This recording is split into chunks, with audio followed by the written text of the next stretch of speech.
Today we got our roadmap for the Western version of Lost Ark going through April. And one thing that I want you to keep in mind while I go through this and talk about everything and how I feel about it and all that is that we just had Winter Low On, possibly one of the best Low On shows ever, and it leaves you on such a dopamine high. I mean, oh my, I was losing my mind while I was watching the show. And then we get our roadmap today, and it might not seem quite as hype, but I want you to keep in mind that it's never going to be as cool as brand new content coming straight to Korea's version of the game because of where they're at and our version of the game and where we're at. So just keep that in mind as we're going through everything. Did watch the video, which does give us a little bit more insight to everything that we're going to be getting because it doesn't completely cover it in the text version. In January, we're going to be getting Hell Brel Shaza, which I know a lot of people are excited for. I'm not necessarily one of them. I'm not a super duper Hell mode enjoyer. I wish they'd make a couple changes, which I did talk about in the last video I made of my wish list for the first quarter of this year. Which if you haven't watched it, go ahead, go take a look. Go. But nevertheless, it is going to be a very fun activity for many people who play this game. And we're getting a massive balance patch coming in January as well. It's my thought process that the reason we did not get the balance patch sooner is because KR knew that many people were not happy with their last major balance patch and they wanted to revise it a bit. And they were waiting to give us the final balance patch after they revised it because they're getting a revised balance patch next week or this upcoming update for them. And for us, we'll be getting the balance patch in 3 to 4 weeks. So that's plenty of time for them to integrate it into our version of the game, in my opinion. And we will get the final balance patch, the one that they originally released and the revised version on top of that. So we'll be up to date fully with the balance patches in KR whenever it hits our version in January. And just those few things combined with the fact that we're getting Ivory Tower literally in 2 days is very exciting, and that's going to keep us busy for at least a month. I mean, come on guys, we're just now getting Ivory Tower. We got to get our elixirs up, and that piece of content is very exciting in my opinion. And I'm not too upset about this January update. When February rolls around, it is our official 2-year Lost Ark in the West anniversary. We are going to be getting some goodies. We're getting Extreme Vaulting. This is an activity that we've been waiting on for a long time. I'm super excited to get it. And on top of that, Extreme Vaulting has some freaking awesome rewards. There are 2 versions of the raid, one at 1580 and one at 1620. And basically it's Hell mode Vaulting, but it's not equalized content anymore. So there's no restrictions. However strong you are in game is however strong you're going to go into the raid with. There's no equalization at all. And you're able to do this once per 2 weeks. And I think that they're going to be taking it away at the end of the month. I'm not sure how that's going to work out though, because they don't actually give us dates for this event. For 1620, we're going to be getting 75k honor shards, 250 radiant honor leaf stones, 10k blues and 5k reds. And again, you can do that once every 2 weeks, so you're going to be getting 2 of those raids completed and those rewards sent to you on that character. I think that they are bound to the character that you do the raid with, if I'm not mistaken. But normal mode is going to give you 6,500 gold and 45k honor shards with 150 radiant leaf stones, which is still very good, and 3k reds and 6k blues. And for a first time reward, you get a legendary card pack, some card XP, a level 5 tripod, 3 million silver. Let's go. We're all going to need that. And a Vaulting card. So some really cool rewards along with a very cool activity. We're getting the 5th anniversary skins this month that KR just got. And these are the skins that I'm talking about. I am so freaking hyped for these skins.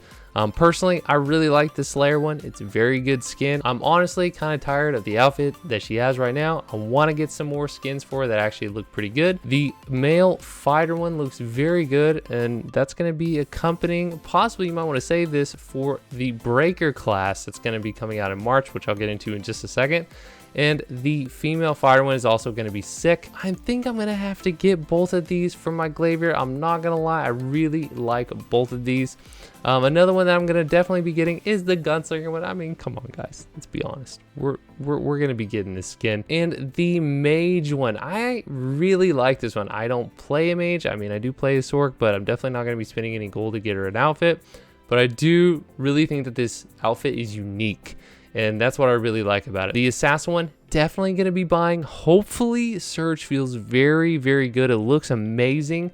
So I'm probably going to be switching to Surge on my Deathblade, pumping her up a little bit, and I'll definitely be buying her a skin or two. And then, of course, there's the Ayaya skins, which are also pretty cool. I'm sure a lot of people are going to enjoy them. And we get the transformation skins as well for Shadow Hunter, Machinist, and the Artillerist class when you transform into your turret mode. So again, I'm really excited for February as they have events, they have skins, and we're also getting another event as well. They're still working out the details for the rewards, but I'm sure it's going to help get us to where we need to be in the coming months for all the content that's going to be released. But we'll get to that in just a hot second. In March, we're going to be getting the Breaker subclass, which looks absolutely freaking insane. I think this is the first male class that I've actually been really excited to try out and see the gameplay of. I'm kind of glad that KR is getting it a month or two before us.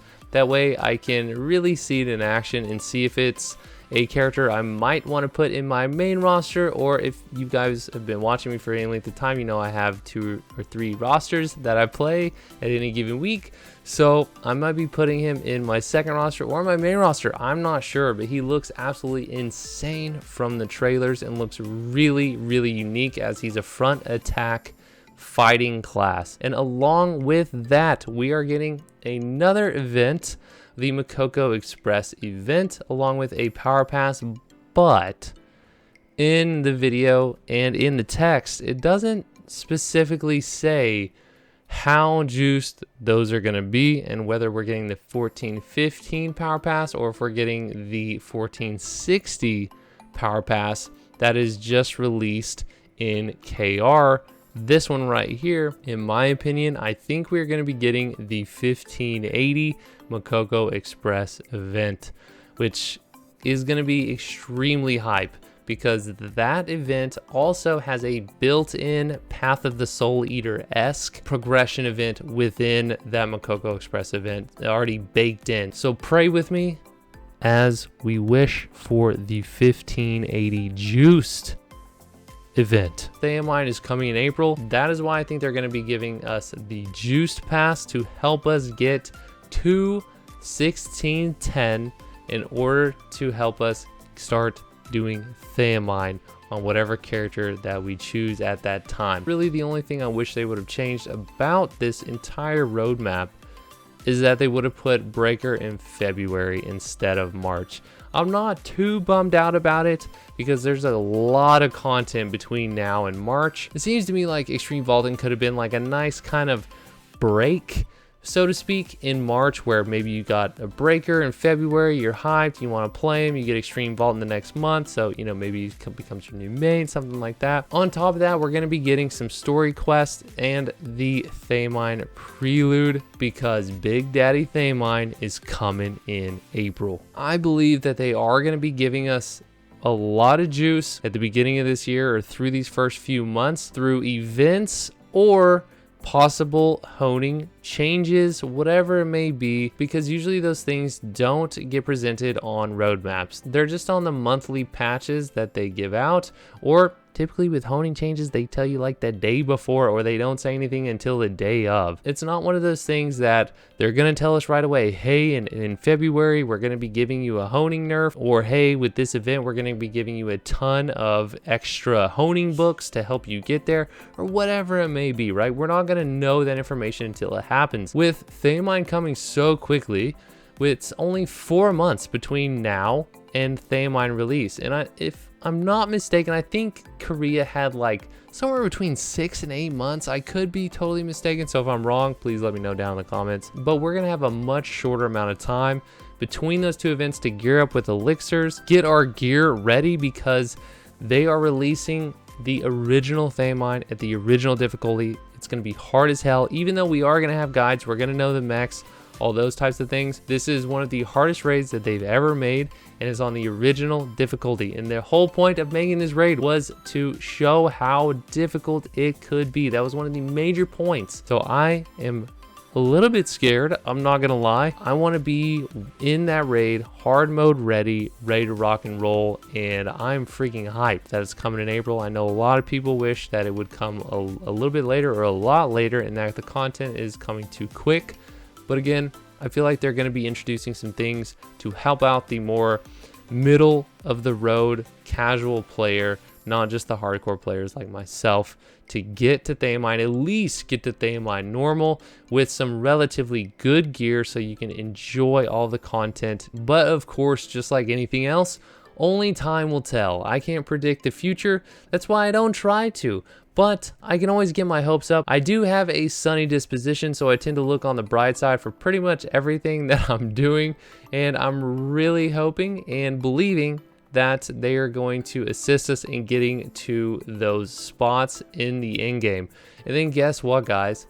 After Thame mine, a couple months after that, we have this to look forward to. All of this sick new content that's going to be coming to our region. It's going to be coming this year. I am so ready for it. I'm so hyped for it. This year is going to be absolutely sickening. I'm super excited for this year of Lost Ark, at least the first 6 months of Lost Ark. I'm super hyped about the first 4 months already.